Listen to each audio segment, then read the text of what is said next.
As an academy owner, you work hard to build trust with your students, their parents, and your community. But trust isn't something you claim, it's something you prove and earn. That's where Academy Safe comes in. We help academies like yours stand out with verified safety standards. Background checks for all staff, U.S. Center for Safe Sport certification, concussion training, defibrillators on site, CPR, first aid and AED certification, security cameras, rank and lineage checks, and verification of business insurance. Join the trusted martial arts registry that's redefining safety throughout North America. Lead by example. Show parents you're accredited with Academy Safe.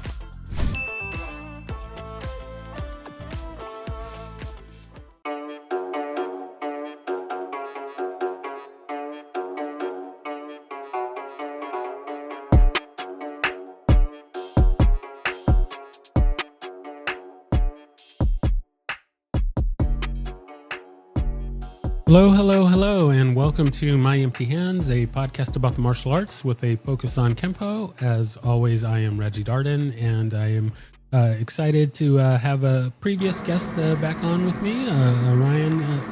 I always do this. Demarest is the correct pronunciation? Okay. Yes, sir, correct. I always freak out about names, and then I never ask beforehand, but right Demarest, the whole 9 yards. It's okay, no big deal, sir. I like that. Being flexible. That's an important thing to have as a martial artist. So, yes, sir. So yeah, we as we were discussing just before we started recording here, Ryan was on the show back in October of 24, or at least that's when it was posted. We probably recorded quite a bit before that, in much to my surprise and delight. When I started this show, I got a lot of responses for people being on, and there were quite a few times where I had 3 and 4 interviews a day, like every other day. And wow!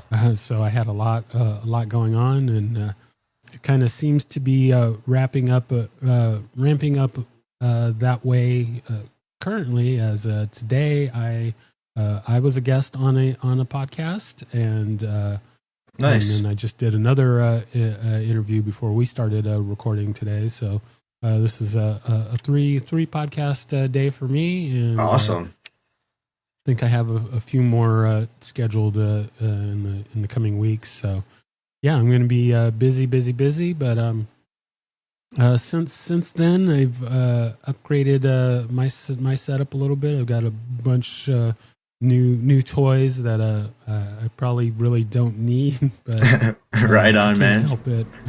Once you get on the podcaster rat hole, things escalate quickly. I hear you. But it's fun stuff. Hopefully, it's improved the quality of the show. And as we're recording here, I'm going to be dipping my toes and making a little bit more, working on trying to do some more content nice. To include video content. So very cool. This episode may or may not be video. We're still trying to figure all this stuff out, but audio comes first. So don't worry, folks. That's where our bread and butter is going to be, and we'll kind of go from there. But so as we start the new year here, those are some things that are kind of on the horizon. Want to do some more video episodes. Want to do some more in-person interviews, and find out kind of what other kind of content I can bore you all with. So that's just kind of a little bit of what I've got going on here. As I guess also it's changed since Ryan was last on. So at this point, I am training in 5 different martial arts: American Kenpo, Capoeira, Aikido, Brazilian Jiu-Jitsu, and Muay Thai. So diverse. I can't get enough. So doing that and doing the podcast keeps me busy. But hey, it's a lot of fun. So So that's kind of my update and my little spiel. So we're gonna turn it over. So what kind of things have you been up to? We're gonna get an update with you as what you've been how the end of 2024 and all of 2025, how that's been treating you, and what have you been up to since we last had you on the show. Sounds good, Reggie. Firstly, I'd like to thank you for the opportunity to come back, because I love talking Kenpo. As martial artists, we love to talk and talk and talk. So, secondly, I've been tuning into your show. I'm pretty sure I've listened to almost every episode, if not every episode. But I really love your show, so thank you what you've done for the Kenpo and the martial arts community extended. It's amazing, We got to give you your flowers for that, Reggie. So for the last year or two, I've been really, really focusing a lot on my Kenpo because I really got back into Kenpo with Master Jamie Seabrook. He's now my current instructor. And so I met him and Mr. Durgan and the whole, guys that were coming to the, I think, Dynasty Martial Arts owned by Rob St. John and Blenheim, Ontario, Canada, right? It's about 90 minutes from my house. I live about 20 minutes from Detroit in Michigan, here in the United States. So at that point, I was absent from Kenpo for probably 4, maybe 6 years, you know what I mean? And so it was really life-changing because when I met them for the first time, I was hesitant, and I was like, I don't really feel comfortable doing Kenpo, I'm a second-degree black belt, I really don't feel like I'm holding that rank, I felt like, imposter syndrome, for lack of a better word. And so when I met them and they saw me moving and stuff, they were like, no, you are a black belt, Ryan. You just come from a different school, different lineage, X, Y, and Z. Just because you don't do it just like us for everything, that doesn't mean you're not a black belt, right? So that made me feel really good, Not to discredit my previous school, because obviously they were my base, my foundation. I love everything that they taught me. It was just because I was absent. It was nothing with my instructors. They got me to where they got me, and I love that and I appreciate that. It was just all on me because I wanted to cross-train, So I really focused on Jiu-Jitsu and the Muay Thai and the combat submission wrestling, and then Coach Nick Dedling over at 10th Planet Livonia also teaches a little bit of the folk style wrestling because that's what he did growing up. And then with our advanced class, sometimes the head coach, Adlai Cleveland, who's a third-degree black belt under Eddie Bravo in the 10th Planet system, also teaches us a little bit of the CSW because he's also affiliated with Eric Paulson, But he tends to mostly teach us more of the jiu-jitsu stuff because that's what he likes, his bread and butter type of thing. So I've been really diving into that in the past couple of years, and I even did a tournament, or two. The first one, I submitted. I got tapped out, I tapped out every single match, you know what I'm saying? And then my second one, I got the bronze. So, that was cool, And then I hope to compete again in this February, Very nice, very nice. No, I can totally relate with the jiu-jitsu part of it. I did my first jiu-jitsu tournament back in September. And, awesome. Got armbarred twice, and that was right on. That's how it goes. That's how it goes sometimes. We that's part of the journey. You're either winning or you're learning. So my brain is growing, right? Because my elbow is shot. Mm-hmm. But I am looking forward to doing the next competition probably sometime in March, okay, as we're recording here. Nice. I am still debating as to whether or not last time I only did only competed in gi. Mm-hmm. I am considering doing both gi and no gi for this next tournament. So both, we'll please do both. Don't quote me on it. I haven't been making it to no gi class as much as I should be. So, but I'm gonna try and fix that here in the new year. So that's kind of where I'm at. So just as I mentioned, that I had meant to, for all of the returning guests, I try and listen to the previous episode beforehand, and just try and find some different talking points and things like that. And unfortunately, I didn't get to do that with your episode. But no problem. I just want to make clear a little bit at this point. So you're training in the training in American Kenpo with Jamie Seabrook online, which I was very turned off initially, but then I was hooked because apparently I kept on getting better, right? So we do bi-annually camps with Master Seabrook. Sorry to cut you off, Reggie, but I just wanted to make this clear. So I do it online just because there's no Kenpo really in my area. So, but every single 6 months we have a camp in the Blenheim, Ontario area, and I seem to be improving every single time.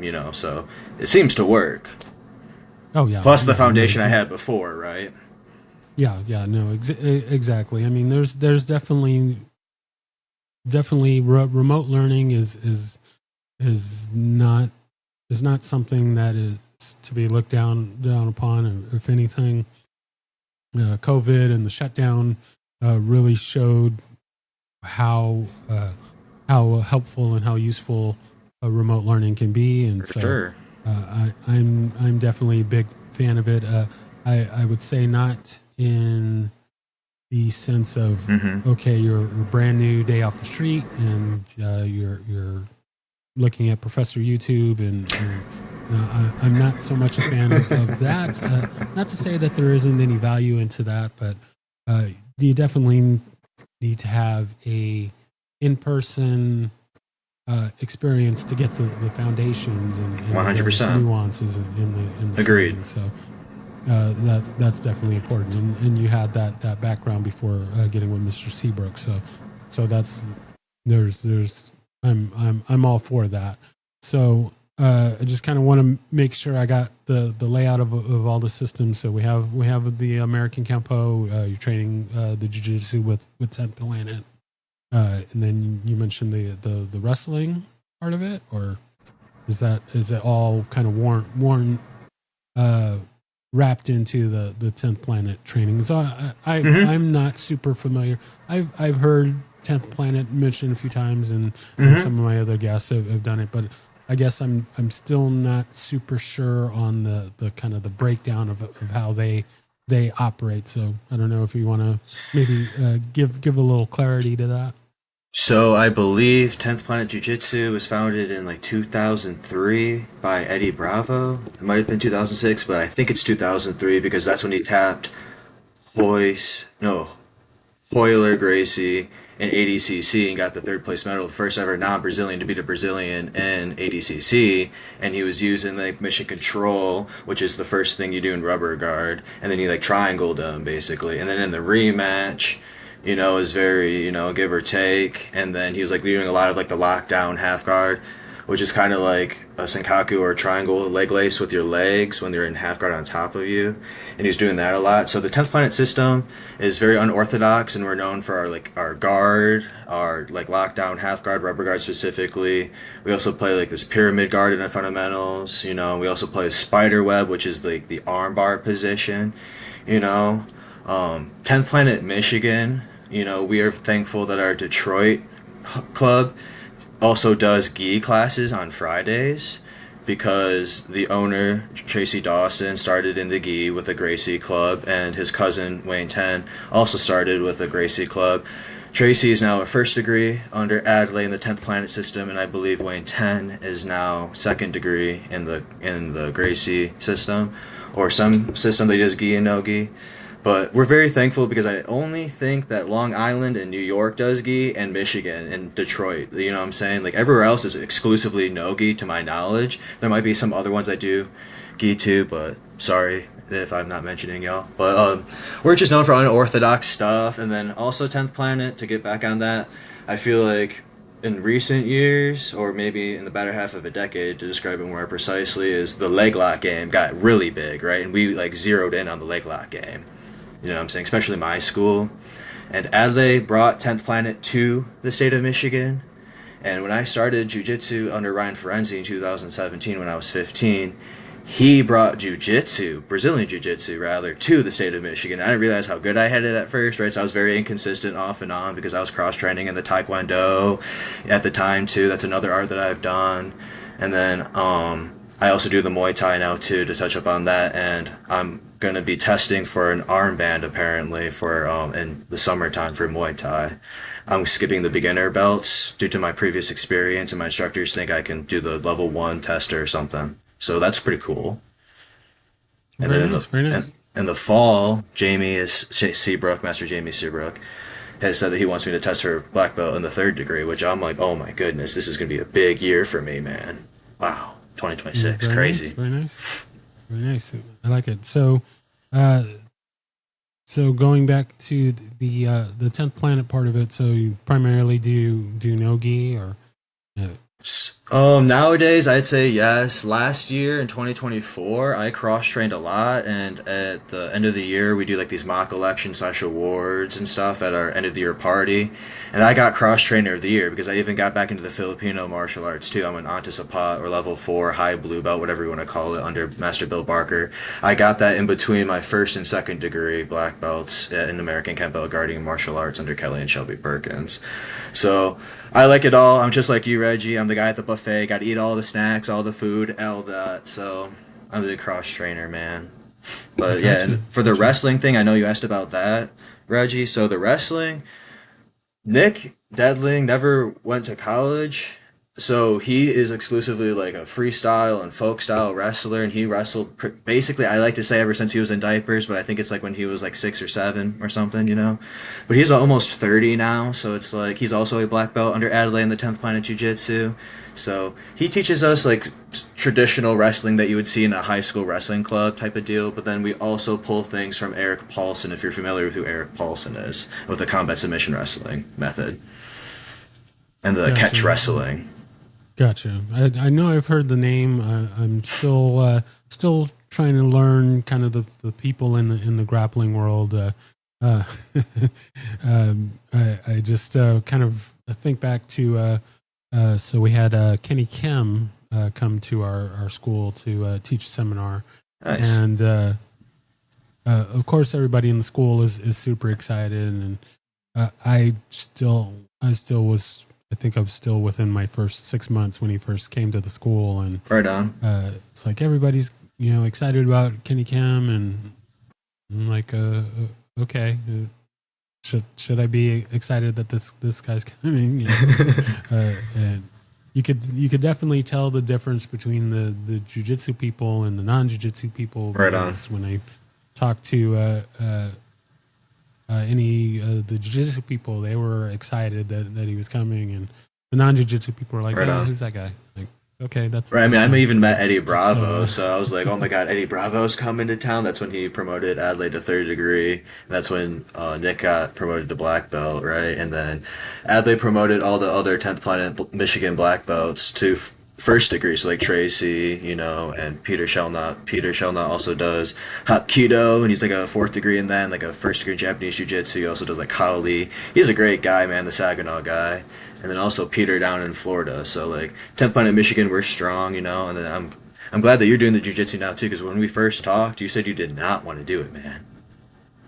Yeah, I was not exactly a fan of getting down on the ground, rolling around with sweaty guys. But I have come to love. I'm fortunate that the school and the teachers found me, and I was able to really just embrace the school. I mean, we really have a really great school and professors, and it was definitely meant to be. As one of our professors, Philip Bullock, I recently put out I guess it was a few weeks ago, but I put out an episode with him, and when I started at the jiu-jitsu school, I had no idea that he was a Kenpo black belt originally. That's so awesome. So it was, the fates align, and we're able to not only get me into Brazilian Jiu-Jitsu, but also get me to go to the 6 a.m. classes. I'm still shocked and amazed that anybody could convince me to get out of my warm bed every morning, or most mornings, and go to the 6 a.m. Combative Snuggle Fest, and but yeah, I mean, you really know who your friends are when they're trying to choke the life out of you. So I've been enjoying it, and I'll keep on doing that, and doing the gi, and getting my butt into the no gi classes. I need to get back to that and do that. So let's make sure we got all the items off the list. So we have the American Kenpo, we have the grappling through 10th Planet. You mentioned some of the Kali and some Taekwondo. Any other styles that we're throwing into the pot here that you've been training? So I did mention earlier the Muay Thai, so I'll be testing for an armband through the WTBA Muay Thai. And before we started doing the armband system, because I met Adlai back when I was in high school, so that was right before COVID, because I graduated 2019. So what happened was we were doing boxing back then and Muay Thai, and then COVID happened. And basically, I'm just explaining my story. So then, what after for jiu-jitsu and Muay Thai and boxing. So after that, then we came back with the masks on, right? And then I did the training for that. And then right before we took them off, right? And then after COVID was like basically gone, but even though it's not really, but it's gone in Michigan for the standards of pulling off your mask and being able to train freely. I had to take off time for like lots of family issues, and then I came back about 4 or 6 months later for about 2 or 3 months, and then I had to take another hiatus for another 4 or 6 months. So then ever since 2022 August, I've been doing the Muay Thai, wrestling, jiu-jitsu through 10th Planet, and we also have the combat submission wrestling and Eric Paulson's STX, I think it's called, the kickboxing. He does like Savat mixed with Dutch, mixed with Muay Thai. It's like a thing that Eric also has done. He's also does jiu-jitsu. Eric Paulson's a walking encyclopedia of martial arts. He's kind of like the Kenpo Joe of like the beginnings of MMA, type of deal. So yeah. And then also the Taekwondo I do now, because originally I did it when I was like younger. We had a little bit of it with my Kenpo school because Mrs. Kelly Perkins is a third-degree black belt under the Roses here in Michigan, and my cousins are also black belts under the Roses. So I originally trained with them in between my second degree and getting back into jiu-jitsu. And then, I wasn't really digging it, but then I met Gary Gilliam, one of your previous guests, and we just connected. And like I said before, I was very hesitant to the online stuff, but with his help, apparently my Taekwondo looks really good, and he promoted me to a red belt, but he wants me to meet him in person before we go for the black belt, which I 100% am on board for. I was like, I do not want to receive a black belt if I've never met you. Exactly. I like that you got to have that in integrity.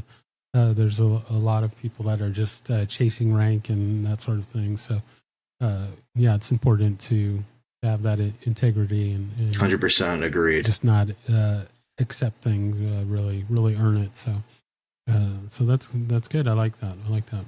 So much. I mean, obviously you are quite the cross trainer, as am I. So, how are you finding? Are you finding any kind of difficulty with training in all of these different arts at one point? Yes, because at one point or another, I was really considering dropping one of them, and it was going to be the Taekwondo, to be honest with you. And then I talked it over with Sabudim Gilliam, and he was telling me he's also a Kenpoist, right? And because his Taekwondo system, he pulls from what he learned in the military and stuff. So he apparently learned a lot of Thai boxing. So he like honors whatever I learn in person with a Thai boxing coach. Whatever I do with Taekwondo locally here, whatever I do he's also like a knife guy and a Kali guy. Whatever I do, because he's a big cross trainer too, is part of his system. So he's like honoring stuff from like above. So I'm just like, okay, that's cool. So like I'm just gonna really zero in on the Muay Thai and the Kenpo for now, and really go into the wrestling classes too, periodically. But I'm really going on to my Kenpo and Muay Thai right now, and Jiu-Jitsu. Very nice. So I brought this up in one of my other interviews today, in that something that I had heard on a different podcast. Someone was mentioning not being afraid to quit, and yes, when you first hear that, it's like, okay, like like you're telling me to quit something, and it wasn't just Perseverance question mark? What? Well, he explained that Yeah. what he means by that Mm-hmm. is that it's not, oh well, this is getting hard, so I'm I going to see. quit.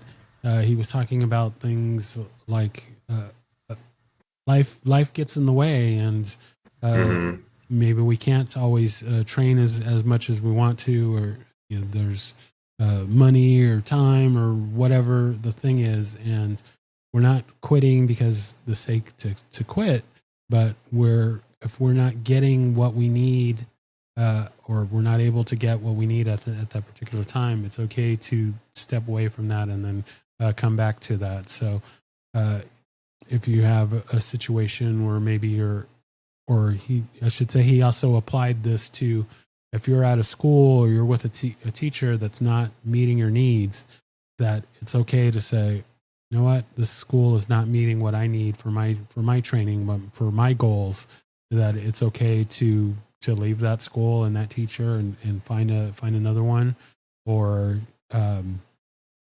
find just, you have to go where you're getting your needs met. And I think that's With the editing now, right? No problem. We will fix it in post. So not a problem. Okay, thank God. Yeah, just jumping. No worries, quitting, it's not all good. giving up. The life can get involved, and then that's what I I remember. was so what I was saying is one of the things that he was mentioning was uh, if you're at a school, you're with a teacher and they're not meeting your needs, that it's okay to say, okay, this instructor, this teacher, the school is not meeting my needs or my goals. That it's okay to leave that school and Big go time. to another school, and so you're not, quote unquote, quitting, but you're finding you're getting what you need to be fed. And I applaud having loyalty to a school or to a teacher, but at the same Fair. time, if they're not getting it done for you, you have to go somewhere where that is. And Agreed. at our school, at our jiu-jitsu school, we recently had a number of people get promoted to black belt, and a couple of those individuals came from other schools, and they have told the stories of not getting the support that they needed from their coaches and things like that, and just being held back. I mean, even Professor Bullock, as I mentioned a little bit earlier, Mm-hmm. when he started with our school, our Professor Greg, Philip had, he was brown belt at the time. He was like a 4-stripe brown belt, and the school that he left, the instructor there would not promote him to black belt, even though he was putting in. I mean, he trains multiple times a day, every day, and he's done that pretty much his whole career. And so this teacher would not promote him to black belt, even though he was more than deserving of it. And so when Professor Phillip came to our school and got with Professor Greg, Professor Greg actually took off all of Professor Phillip's stripes, and it wasn't a situation where like, oh, I'm demoting you, or I don't think that this teacher is No. whatever. It was, he wanted to make sure that he was building up the kind of black belt that he wanted to see, and I see that. and That makes sense. Professor Phillip was fine with that, and sure enough, he helped guide Professor Phillip and mold him into the kind of black belt that he should be, and he represents our school very well, and he's doing great things, and that was, I think a lot of other people would I see that as a sign of some sort of punishment or something, or like how dare that this guy take off my stripes and make me start essentially start over again. But there's when you're not afraid to quit, then you can see that as an opportunity to be better and not see it as a negative, see it as a positive. So just like Adley, right? Because when he first met Eddie, I believe he was a brown belt in the gi, right? And so he wanted to wait until he was his standard, right, to get a 10th Planet black belt. And nowadays, even if you're a gi black belt, there's a handful of 10th Planet gods, but there's like a handful of them that were gi black belts, right? And they wanted to learn the 10th Planet system, and Eddie gave them a brown rash guard, and it was like, you're not a 10th Planet black belt because you don't know the 10th Planet system. Nowadays, a lot of people think that's far-fetched because jiu-jitsu is jiu-jitsu. You can play lockdown, you can play the truck, you can play rubber guard without being a 10th Planet guy, but the 10th Planet system is kind of like a language, very similar to Ed Parker Kenpo. We literally, when we say fire and flip and go to the go-go launch, we don't want to tell you and describe to you what to do. You just do it. You know what I'm saying? When we say kiss of the dragon, lobster roll, inside heel hook, you just do it. Like. And there's a lot of people that got black belts and other systems that come to 10th Planet and they do the same thing. It's not a disrespectful thing. It's not an emotion. It's you got to learn from me and learn the way I do things, which I respect because I like the fact that they're different, right? Exactly. No, it's all about the individual getting to molding and shaping for the individual, and it's not a one size fits all. I took my stripes off when I went to 10th Planet because they don't do stripes for adults, so I took them off, and we don't even do really physical belts, but I still have my belt because I get it signed by all the guys I do seminars with. So, gotcha. Well, very nice. I'm a kid at heart with my belt. I got to get at the signatures. Very nice. All right, so in the looking towards the future, so are there any other arts or anything that looking to get into in the future? So my buddy at the gym, he was telling me that he looked up Krav Maga on YouTube, and I just told him, I was like, why don't you just learn Kenpo from me? And he was like, really? And then he watched the Kenpo, and he was like, oh, I see the similarity. And I was like, no, the Kenpo also has like contact manipulation and stuff too, so it'd be good for the jiu-jitsu too. So, but there's a Krav Maga place he said he wanted to check out, and then he said there's also a Wing Chun place he wanted to check out.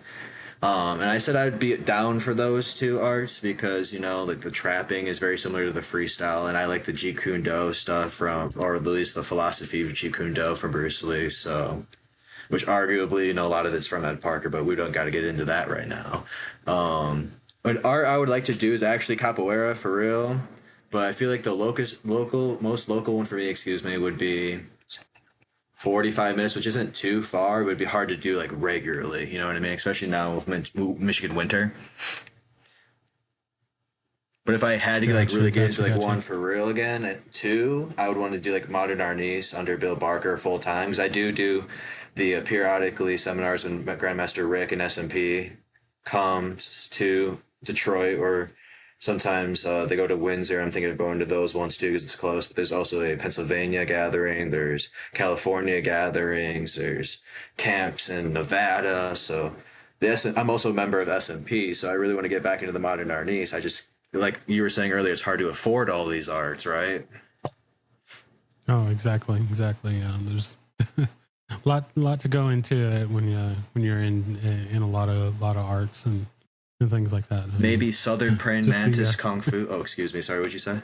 Oh, no, very nice. No, I was just saying. I was just thinking. Just the Brazilian Jiu-Jitsu gis alone. I mean, you mostly do know gi, so that I have a few gis actually. I have like 3 Jiu-Jitsu gis, a Judo gi, 2 karate gis. I have all my old gis that don't fit me anymore. I have a Dubak from when I did Taekwondo. Like, I got them all.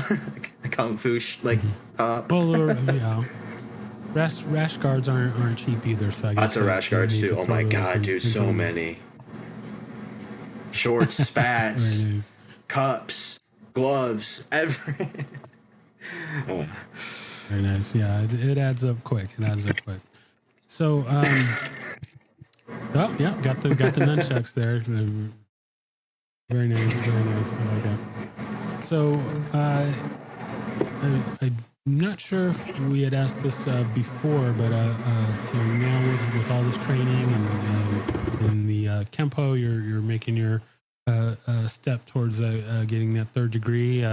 Any thoughts, aspirations about running a school, opening a school, or anything like that, or are you doing that currently? I don't believe so, but I get mixed up. So glad that you've asked that. No, I'm so glad that you've asked that, Reggie. So I've had a little bit of the brain damage too, or a little bit of the tism, so I can't remember everything either. But apparently, I started teaching ever since I was blue belt at Guardian Martial Arts. And what that means is I was 5 years old, and because I started when I was 4, which I'm like, there's no way, bud. But my dad's like, no, you were teaching the Little Dragons class because you were in advanced juniors.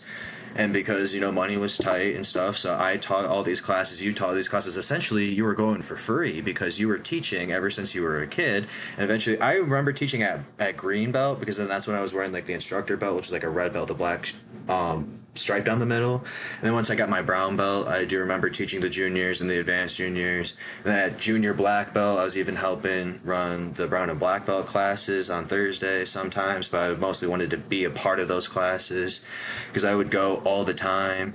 And then eventually I got to the probationary black belt, which is like equivalent to the advanced green at our club, and then a few stripes on it, which would be like third degree brown, second degree brown, first degree brown. I was helping the adult classes too, and so I really, really do want to open up my own club. I did teach a little bit in 2024 and a little bit of 2025, like in semi-private settings.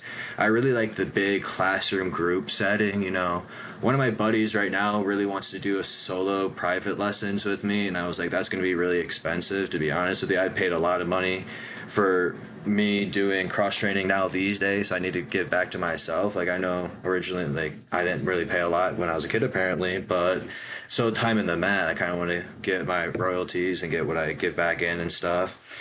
But I feel like if I were to open up a school, it'd probably be when I'm in my 30s or 40s. I'm 24 years old right now. I'm really young, so 20 years in the game in February, but don't have any close aspirations for having my own personal club.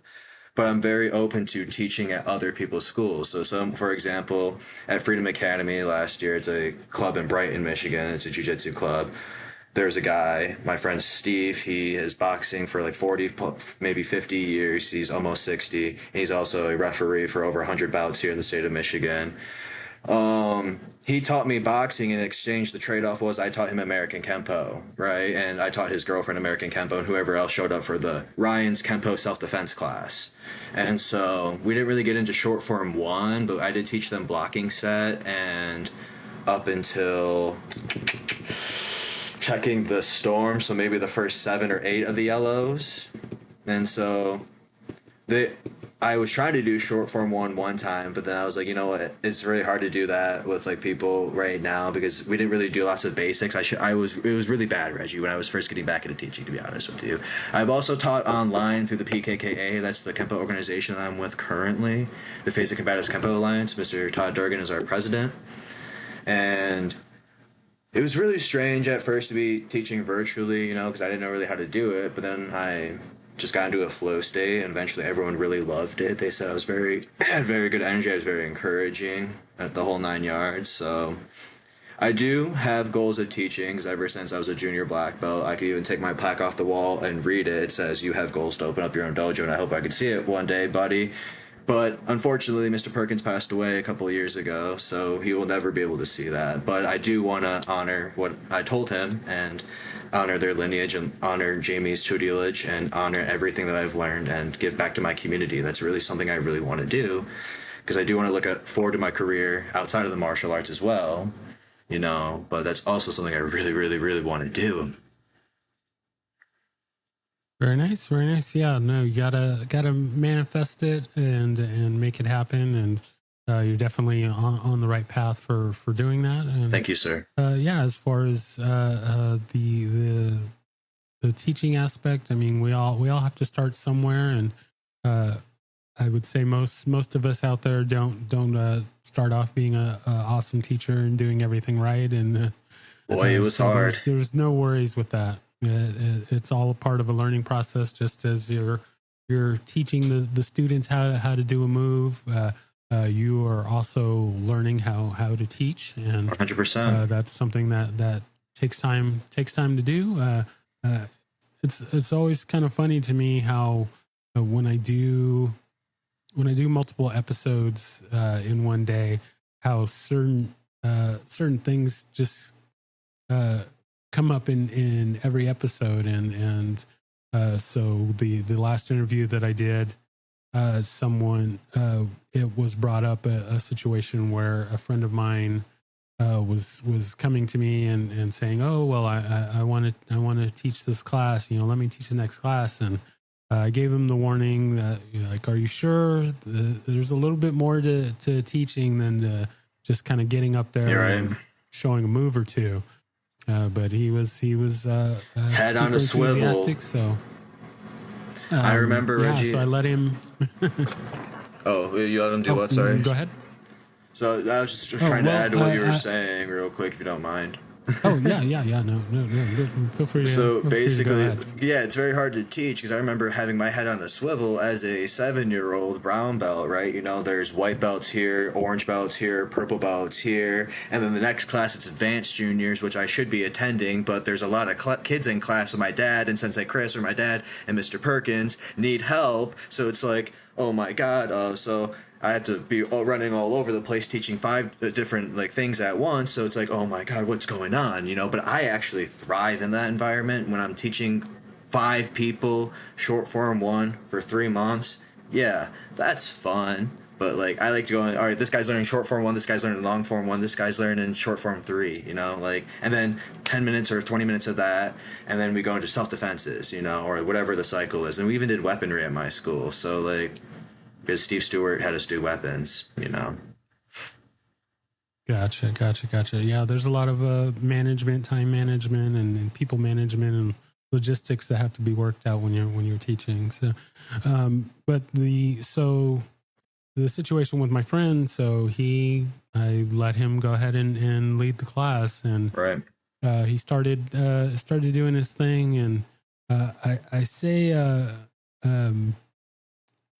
say graciously that he made it about 10 minutes, and then he was kind of out of material. It was probably more like 5 minutes, but we'll be nice and give him about 10-15 minutes worth of class. And he was kind of at it. He showed a sequence, and we're kind of working through the sequence, and then he was kind of done.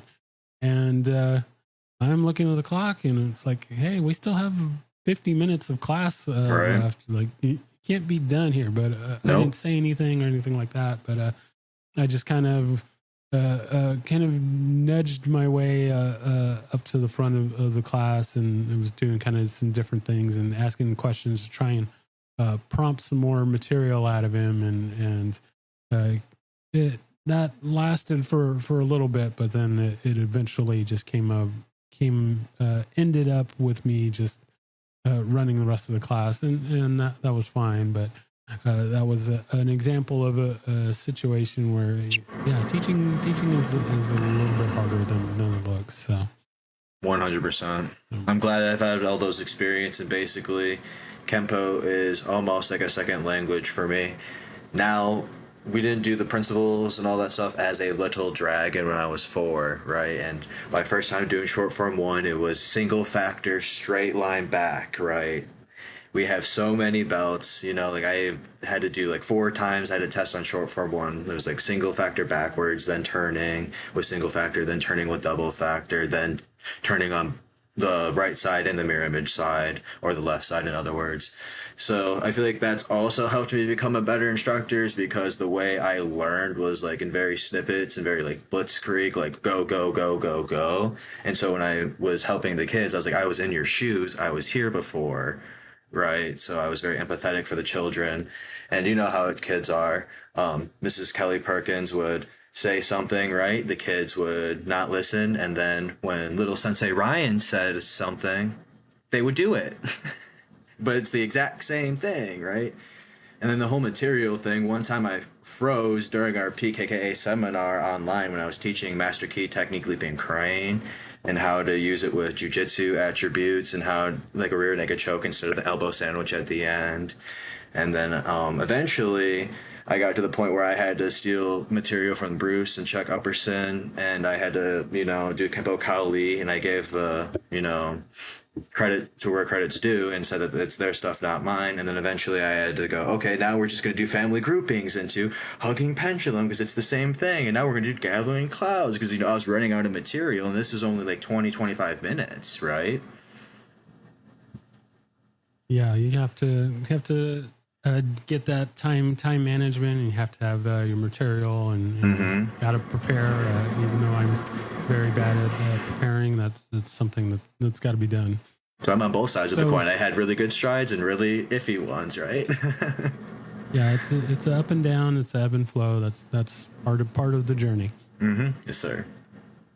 All right, so we are going to move to the new question that I've been asking my guests that I don't believe we covered the last time that you were on, and so that is since there is no standard among not only Kenpo but all of the arts, there's no standard for what constitutes a black belt, what it means to get a black belt, what it means to be a black belt, what it means to earn a black belt.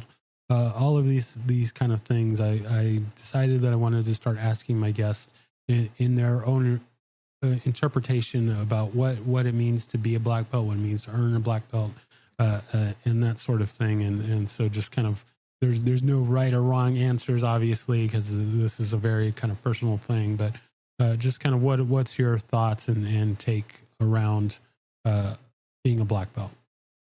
So, if you guys don't know me, to the listeners, I know Reggie and I have talked back and forth. I'm rather an emotional guy, so this is quite a sensitive question for me because, I earned my junior black belt when I was 8 years old after 3.5 years of training. And excuse my language, but everyone online, no, not everyone, but you know what I mean, they look at pictures of me and they go, that's bullshit. Or they look at my probationary black belt and they go, bullshit.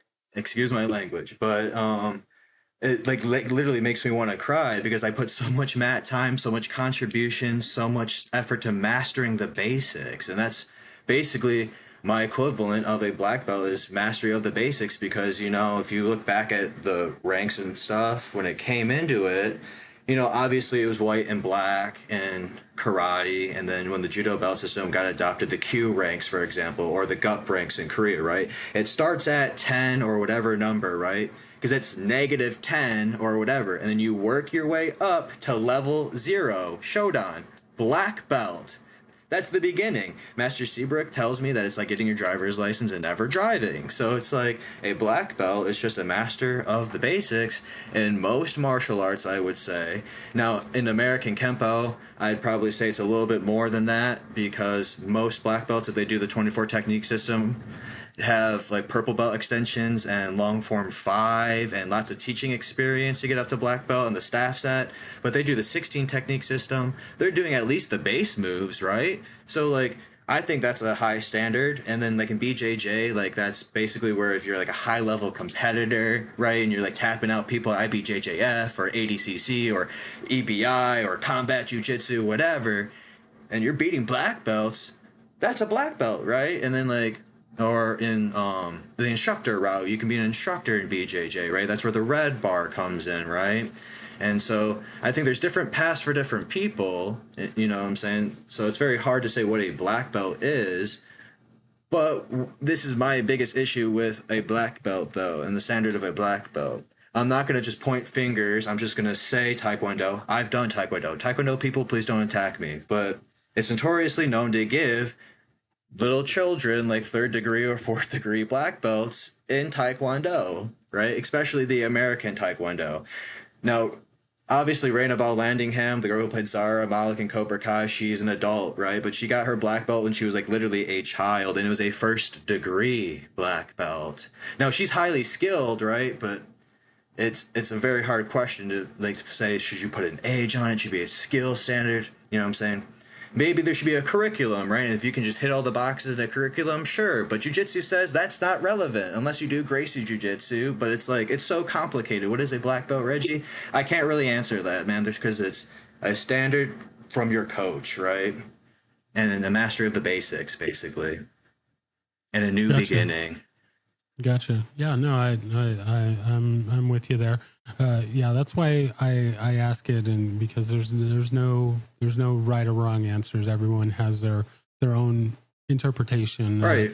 Kind of where I'm, I don't know, kind of hoping that question kind of makes the step towards is I think that's something that's not talked about is right. There. I mean, there's. How many years until my black belt? Yeah, well, it's not only just kind of the chase for that, but I mean, in the grappling world, there's somebody I'm not going to name Derek names. Moneyberg. You said it, not me, but yeah, I mean, there's talk about this person should not be a black belt, or should take longer, or they should have this skill set. But BJ Penn got his black belt in 3 years, but he was beating people in the UFC. Now that's an MMA level black belt. Now these days there's like Leon Edwards, right? He's a black belt in jiu-jitsu, you know, and there's like Tom Aspinall, he's a black belt in jiu-jitsu. I'm trying to think of like a really bad example of like how is this guy a BJJ black belt, because he's like knocking out his opponents, right? Like, I mean, I assume Alex Pereira has groundwork, but he's a kickboxer. You know, there's so many guys. So that's kind of the whole thing is because there isn't a standard. Mm-hmm. Who's to say this can go either towards the good side or the bad side? You mentioned BJ Penn, and that's generally considered an example of, okay, yes, that's good. He deserved it. While as Moneyberg, no, but see, I see what you mean. A standard. Who's to say who's quote unquote right about that? It looks very embryonic. I wouldn't say it's mechanical or spontaneous, to use Kenpo terminology for the Kenpo listeners out there. When I look at Derek Moneyberg, to use jiu-jitsu terminology, I'd say it's very limited drilling with not lots of resistance. And I know I'm a white belt, but I've been doing jiu-jitsu since I was 15, and I'm 24 now. It's just due to my inconsistency, and that's on me for being a white belt. But I've been in this game for a long time, and I've watched a lot of footage, and I've seen lots of people. I've trained with a lot of high-level people. He looks like me when I was like 17, 18 years old. Like, he doesn't look like a black belt. I'm sorry. He looks like a white belt.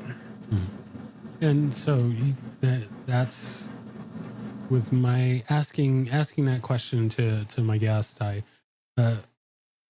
My hope is that sort of takes the steps for us triangulating on one stand. I mean, I don't think anybody will ever agree, not just in Kenpo, but in all martial arts. I don't think there's ever going to be one standard for a black belt. But maybe I could list off these guys, and like, just because I train with these guys, does that mean I'm a black belt? No. You know what I mean? Because that's his justification, right? Reggie's like, I trained with Hoist Gracie. What was it? He also did stuff with Lyoto Machida, Glover Teixeira, Jake Shields. Like, these guys just didn't make enough money from MMA, and I'm sorry to say it. Like, I love those guys. Those guys were my idols growing up, but I feel like they kind of went in it for the money grab. Yeah, no, I'm hoping that we can get to a point, or at least take the steps towards getting to a point where there is a common understanding of. I agree. Of what it means and what it takes to be a black belt. I love what my coach says for blue belt. I don't know what he says for black belt specifically, but for blue belt, it's all about the consistency, and everyone's different, right? Everyone's goals are different, so everybody's different. So I know there is like hard to have a standard like that, right? But He just goes, it's all within your own personal development and for yourself. And then I've heard another belt promotion. I forgot who it was for, but it was at one of my community days that we had in here. And he was saying, like, this guy has hit, like, what I would say is like 50% or 75% of his potential for purple belt, right? And he has a good understanding of things everywhere. And then for a brown belt, I heard that he is like, now he's coming up with instructor roles and he is winning world titles, like, because, you know, we're 10th planet, right? So it's like that route. But then there's like the self-defense route, like for Jamie, right? There's a curriculum for once you get your purple belt in Gracie Jiu-Jitsu, apparently at his school, you know the entire curriculum, right? Because there's more self-defenses in Gracie Jiu-Jitsu than American Kenpo. Stand up, ground, gun, bat, knife, you name it. Purple belt to black belt is just refining what you know already. So is it just time after purple belt is now you're a black belt? Yeah, we need a standard, like you said. I'm with you. It's hard. Yeah. So we're working towards that, and you know we'll see how that goes.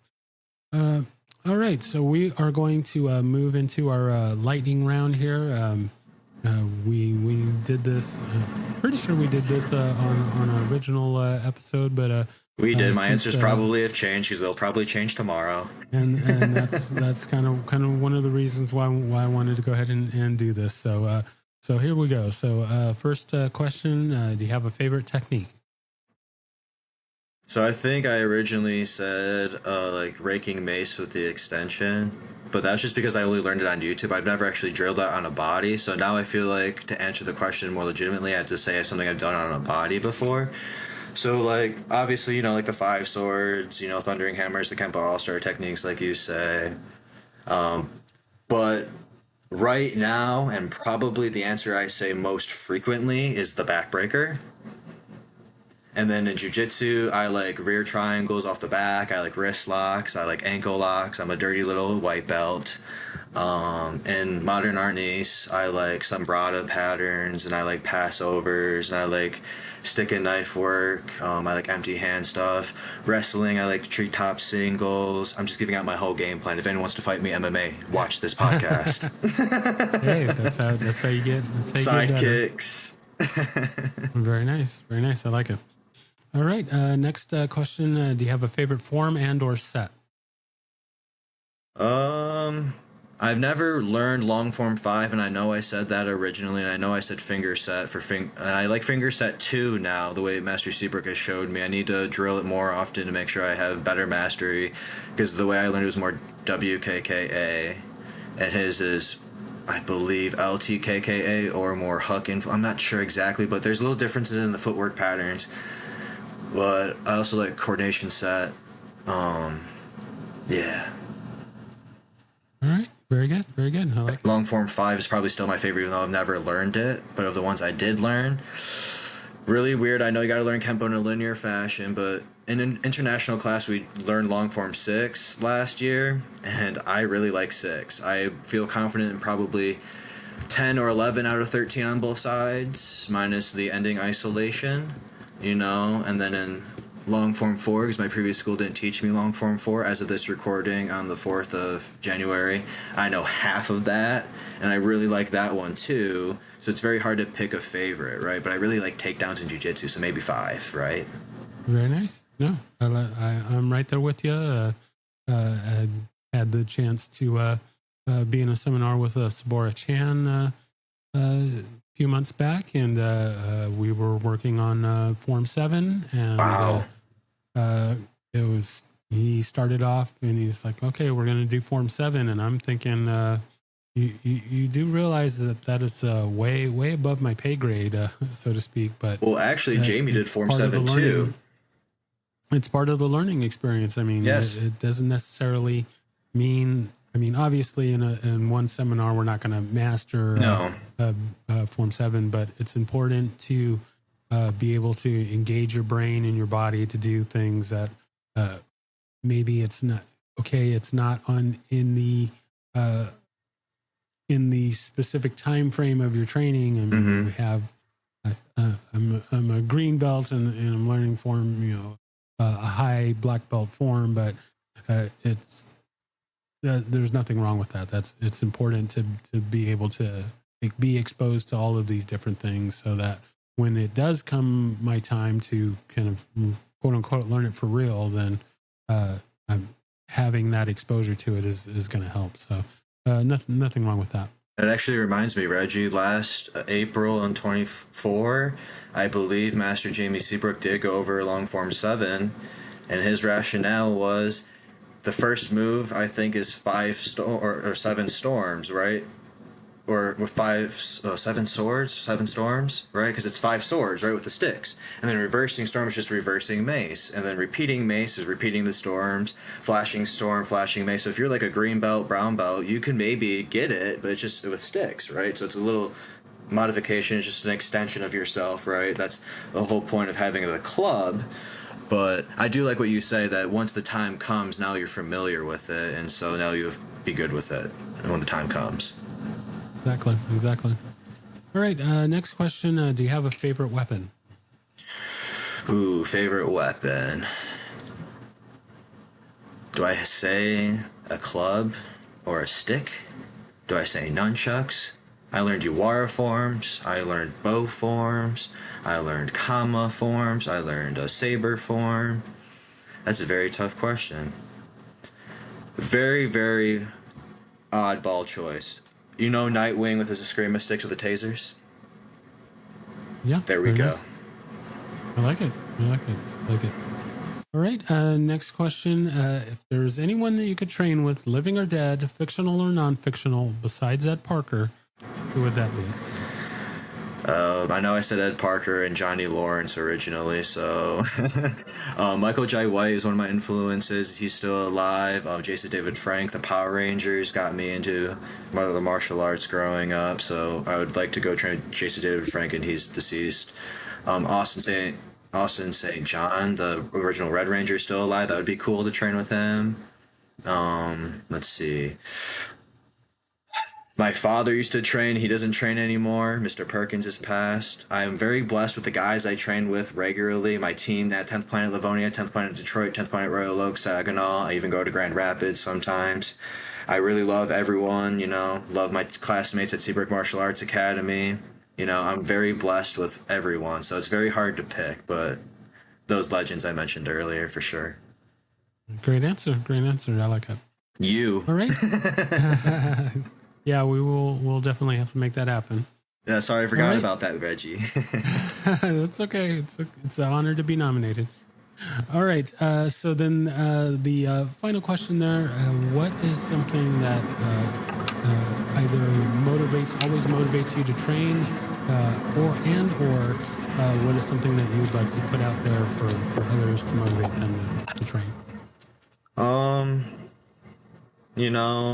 I annually rewatch the Avatar: The Last Airbender, and this previous Christmas my parents bought me all the novels and stuff, from the Yang Chen novels, the Kyoshi novels, the Roku novels. So Avatar: The Last Airbender really inspires me to train a lot. UFC fighters, my teammates, my friends on Facebook, every single martial artist out there motivates me to do better, right?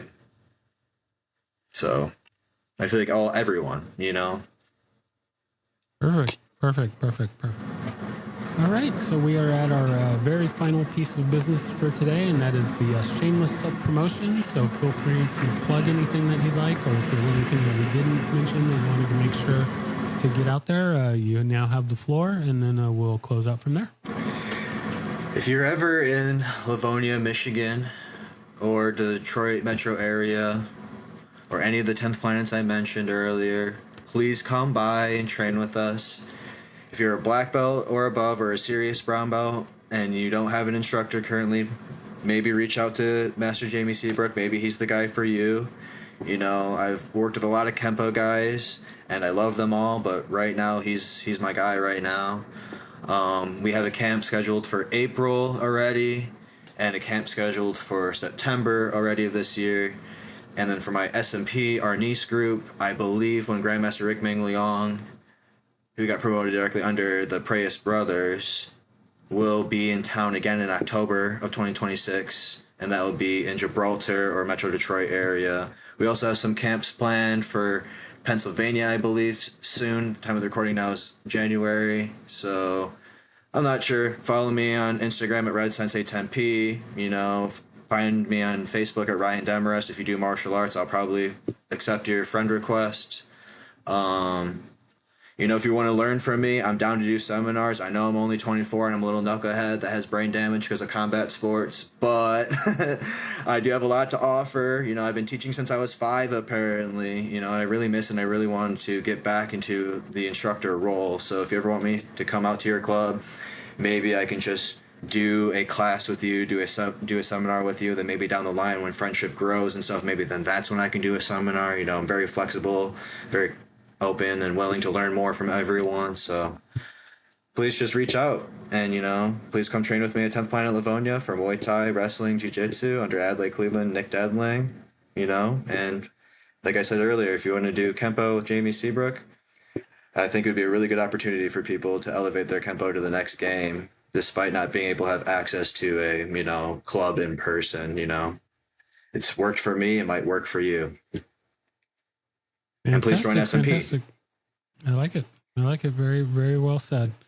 All right. So we are at the end of our time today. I once again thank you so much for being on once again and sharing your updates and like I've mentioned before, certainly keep an eye on what you're doing and likewise on and excited to see what comes next for you.